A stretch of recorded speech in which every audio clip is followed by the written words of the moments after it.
Pemirsa, tragedi kematian siswa sekolah dasar di Ngadaan, Nusa Tenggara Timur mengejutkan banyak pihak. Pasalnya siswa kelas 4 SD ini diduga bunuh diri, salah satunya diduga dipicu kemiskinan ekstrim. Bahkan orang tua korban tidak punya uang untuk sekedar beli buku dan pena yang diminta oleh korban.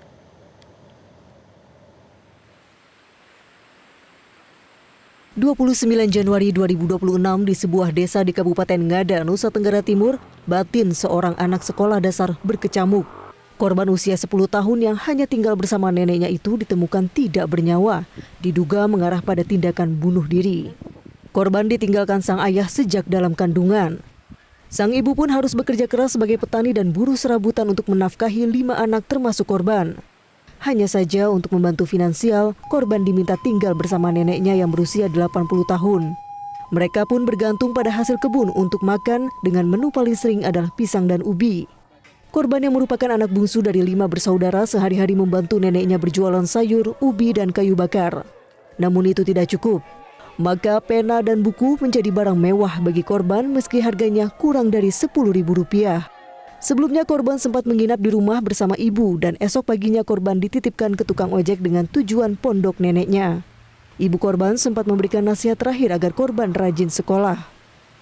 Kalau keseharian yang kami tahu ini tetangga, ini anak ini tidak tahu lagi, mungkin dia juga terasa beban hidup terlalu tinggi. Karena tiap hari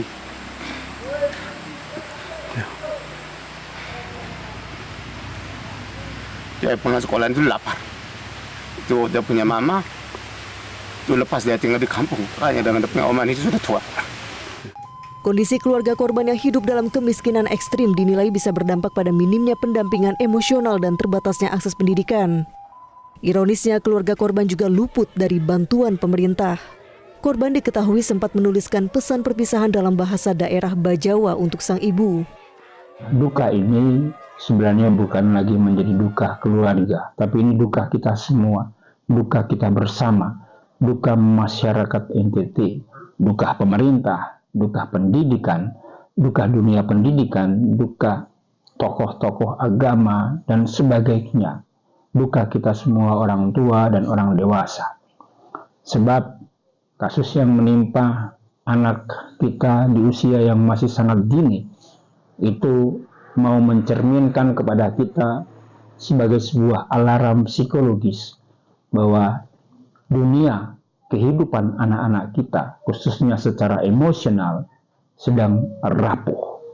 Di fase-fase akhir hidupnya barangkali anak merasa menanggung beban yang sendiri. Dia tidak menemukan saluran-saluran yang aman. Dia tidak menemukan orang dewasa yang mampu hadir untuk mendengarkan apa yang dia pikirkan, apa yang dia rasakan. Polisi menyatakan dugaan awal mengarah pada tindakan bunuh diri, namun penyelidikan masih terus berlangsung. Berita ini tidak bertujuan untuk menginspirasi tindakan bunuh diri. Jika Anda pernah merasakan gejala krisis emosional, merasakan kecenderungan bunuh diri, atau mengenal orang-orang dalam kondisi itu, jangan ragu berkonsultasi kepada ahlinya. Dari Bajawa, Nusa Tenggara Timur, Ignas Kunda, Metro TV.